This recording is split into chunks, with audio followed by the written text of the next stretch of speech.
Hey, what's up guys? So it's been 1 month after my second hair transplant with Dr. Bruno Ferreira in Portugal. If you're new here, I had 6,540 grafts implanted in the whole top, over Norwood 5A area. In the first transplant we covered only frontal third, which was pretty much 99% bald, meaning there was literally no hair in there, just like maybe 100 hairs, even less in the forelock.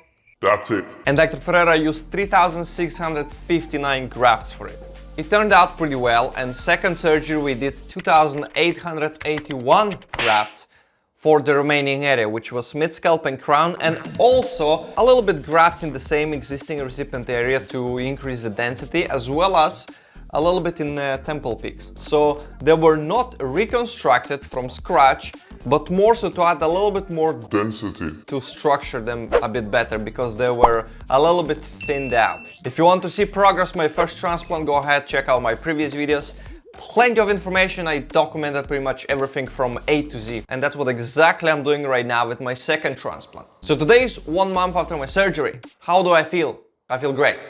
Okay, let's start from the worst part. So far, shedding and redness. These are two things that I'm not a fan of my transplant so far. So as you know, after around 2 to 4 weeks after the transplant, vast majority of people will start shedding their transplanted hair, which can obviously return back after around 3 months, or let's say 100 days. So currently I'm at this stage and I'm actually lost already quite a bit.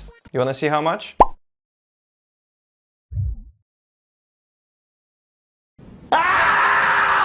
The most visible part is basically temple peaks. These areas are pretty much like gone. Vast majority of transplanted hairs in these areas are gone, you cannot see them, and they left behind a little redness.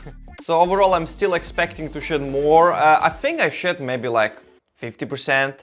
Not really that much, to be honest. I never saw like a huge amount of shedding coming out either in the shower or like randomly. Also worth considering that I'm also on oral minoxidil for around 3 weeks already. So I'm expecting to have shedding in the areas like mid-scalp, crown and temple peaks as well. So basically the plan is to look the worst for the next couple of months before it'll start to look better. But anyways, if everything goes well, after about 3 to 4 months, I should be able to have pretty good results already.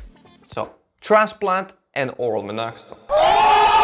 My mid-scalp, however, is not that bad. It's pretty red. As I said before, once I shed more hair, the scalp gonna be more visible overall, and we're gonna be able to see the actual amount of redness in my recipient area in there. And to be honest, so far it doesn't look anything remotely close to what I had in my first transplant. Crazy, huh? I remember one guy asked me at work, why did I paint my scalp? True story. I don't feel any itchiness at all. I think for the last 2 weeks I didn't experience pretty much any itchiness at all. Not in the recipient, not in the donor area, nowhere. Maybe sometimes there's something in the donor, but such a minor amount of itchiness that's happening, it's pretty negligible, to be honest. In terms of numbness, I still got obviously numbness in my mid-scalp and crown. I think the majority of numbness is in the mid-scalp, and I don't know. It was at this moment that he knew. Percentage-wise, maybe He fucked up. maybe 50% numb. Compared to how it was even a week ago, it's a pretty big improvement. Temple peaks, normal. Hairline, 90% normal. There is still something going on. Frontal third, maybe 70% normal. Mid-scalp, like I said, 50% normal. Crown, 80% normal. There's almost nothing, because I didn't really touch much crown. So far the hair from the first transplant keep growing, and to be honest they are getting pretty long and pretty visible in terms of the difference where was the first transplant and the second transplant. So the very front of the hairline where were like a single graft, the most density implanted, they are overall darker. If you look like from the top view, you can see the biggest like darkness in the actual hairline, and then a little bit behind is a little bit thinner, and mainly because there was, first of all, less grafts per centimeter square implanted, and second, most of these grafts are like, you know, doubles and triples and quads and even quintuple grafts and even 6 and 7 hair grafts. Meaning they're not gonna be looking as flattering when the hair is short, but when the hair is longer, you're gonna be looking much better. It's really difficult to show how exactly my whole head, my donor, my recipient area looks like right now, because as soon as the light source or the light angle changes, my head looks very, very different. Just let's take as an example right now. It looks pretty good. Everyone is saying, oh, look how, my recipient area with the short hair looks very thick and nice and dense. Which is true. In this example, when you see me like that, it looks pretty good in like a natural light indoors without any direct light. Looks pretty good, isn't it? But when I'm coming a little bit closer, you're gonna see that it's not as great, but it's still pretty decent, to be honest. The hairline itself looks good, even the top, even the mid-scalp. Looks really nice already at this stage. But Let's go outside.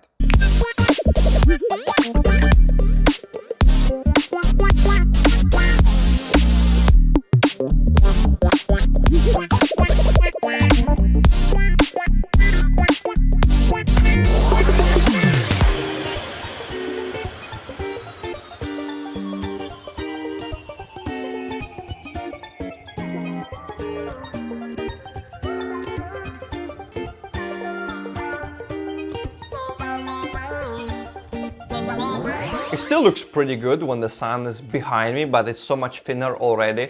Especially if I'm moving to the sides, left and right, it looks pretty thick.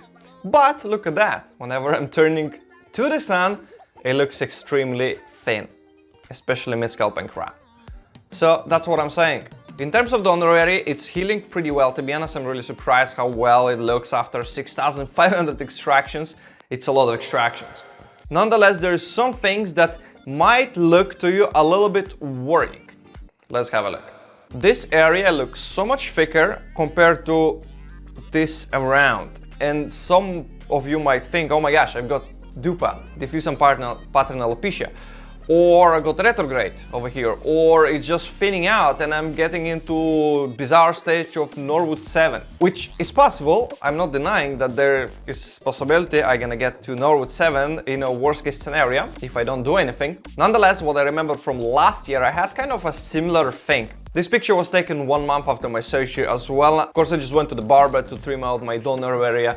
Yeah, I really don't have any proper, with the natural light, pictures of my donor, or most of them were like with a flashlight. Nonetheless, if you really look into it, you're gonna see kind of similarities. So around the ears, all over this area is kind of like a much thinner than this specific part. But afterwards, it actually improved dramatically to the point that it was pretty much the same. I think I maybe have a retrograde, but it's like a very, very minor, which basically most of the people have anyways. Most people have a little bit finer, thinner areas around the ears compared to occipital zone, for example. The back occipital area obviously was perfect, and it looks exactly the same perfect right now too. And yeah, on the left side as well, literally, just look all around here. It looks so much like lighter. Basically exactly the same area and possibly even worse compared to right now. This one and this one, boom. You see? Resemblance? So yeah, I'm not really that worried about it. It might be like a surrounding shock loss, like a very, very minimal. And after that, the hair is basically growing, thicker and longer and stronger. I started oral minoxidil, you remember? Shedding can happen even in the donor. Okay, so it's really difficult to take a good picture on the occipital area. This picture was taken in the evening. It was in front of the window, but it was not like a middle of the day, so the light is a little bit, off. And yes, it looks extremely thick, but to be honest, it's not really that great in real life. And it's really difficult to actually show the reality of the, of my donor area, like on the camera, but let's try it out.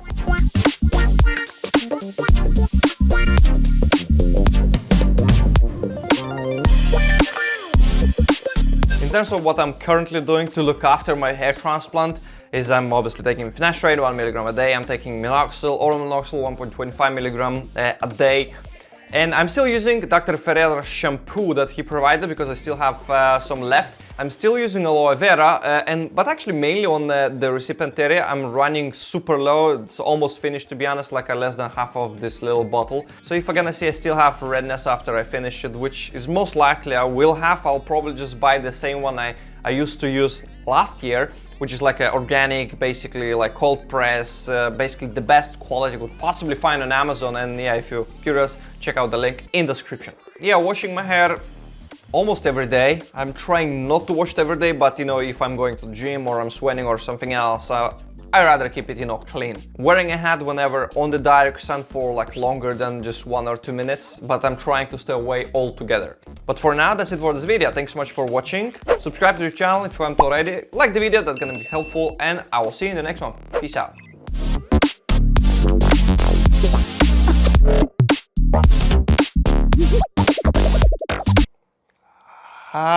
Speaking of itching, fuck.